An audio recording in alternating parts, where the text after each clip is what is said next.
नमस्कार दोस्तों, consumer awakening mission में आपका स्वागत है। फ्रेंड्स, आज हम चर्चा करेंगे लैंड या बिल्डिंग के गवर्नमेंट द्वारा एक्वायर करने के प्रोसेस के बारे में। ये एक केस है, डिसाइड किया है Karnataka state consumer dispute redressal commission ने और डिसाइड करने की डेट है 6 अप्रैल 2026। केस का नाम है Murugan versus D Sudhindra Rao.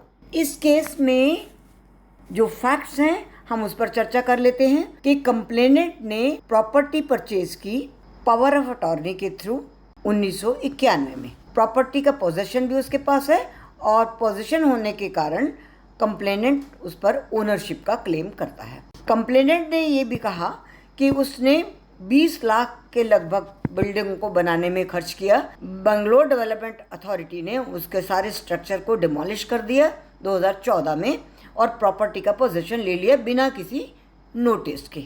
Complainant ने कंज्यूमर डिस्प्यूट रिड्रेसल कमीशन में अपोजिट पार्टी के विरुद्ध 40 लाख कंपनसेशन की कंप्लेंट डाली और 50,000 रुपया मेंटल एगनी और लिटिगेशन एक्सपेंसेस के लिए मांगा। कमीशन ने कंप्लेंट को डिसमिस कर दिया, जिसके लिए लीगल इश्यूज क्या बनाए। Karnataka state consumer dispute redressal commission ने कंप्लेंट को डिसमिस कर दिया और उसके लिए जो तर्क दिए उसकी हम चर्चा कर लेते हैं।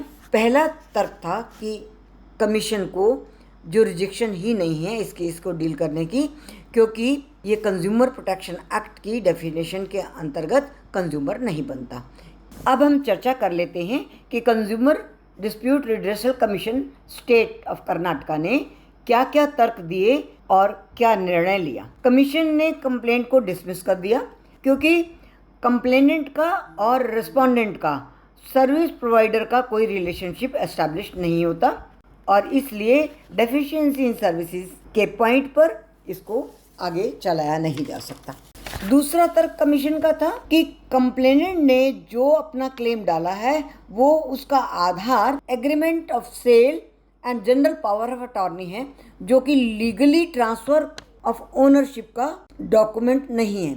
ओनरशिप ट्रांसफर करने के लिए power of attorney fit document नहीं है, उसके लिए सेल डीड होनी आवश्यक है और power of attorney is only power of attorney, ये टाइटल को ट्रांसफ़र नहीं करती है। जो तर्क कंप्लेनेंट ने आगे दिया कि उसके पास टैक्स रिसीप्ट्स हैं, इलेक्ट्रिसिटी बिल हैं और वो उसके आधार पर ओनरशिप की बात करता है, तो इस पर भी कमीशन ने कहा कि ये सारे डॉक्यूमेंट टैक्स रिसीप्ट्स या इलेक्ट्रिसिटी बिल ये केवल पोजीशन को इंडिकेट करते हैं, टाइटल का प्रूफ नहीं है, इसलिए भी ये केस मेंटेनेबल नहीं है। फर्दर कमीशन ने यह भी नोट किया कि टाइटल को डिक्लेयर करने के लिए यदि किसी को कोई कंप्लेंट या पिटिशन डालनी है तो उसके लिए एप्रोप्रिएट कोर्ट सिविल कोर्ट ही है।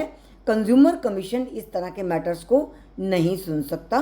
और अंत में कमीशन ने ये भी कहा कि यदि कंप्लेनेंट की प्रॉपर्टी को एक्वायर किया गया है और डिमोलिश किया गया है तो उसकी कंप्लेंट बेंगलोर डेवलपमेंट अथॉरिटी के विरुद्ध ही है और बेंगलोर डेवलपमेंट अथॉरिटी के विरुद्ध सिविल कोर्ट में जा सकता है और मैरिट पर उसके इशू को डिसाइड किया जा सकता है। कंज्यूमर प्रोटेक्शन एक्ट के अंडर एस्टैब्लिश्ड कंज्यूमर कमीशंस इस इशू पर चर्चा नहीं कर सकते और इस इशू को डिसाइड करने का jurisdiction consumer dispute redressal commissions को नहीं है।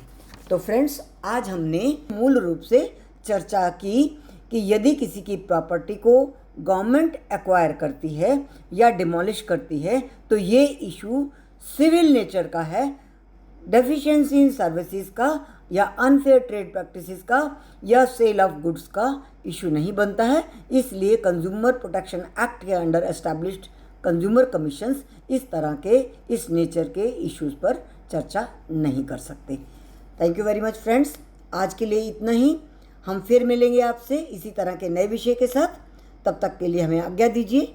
यदि आपने हमारे चैनल को सब्सक्राइब नहीं किया तो सब्सक्राइब कर लीजिए ताकि हमारे फ्यूचर अपलोड्स आपको रेगुलरली मिलते रहें और हमारा आपका संवाद बना रहे। Thank you very much.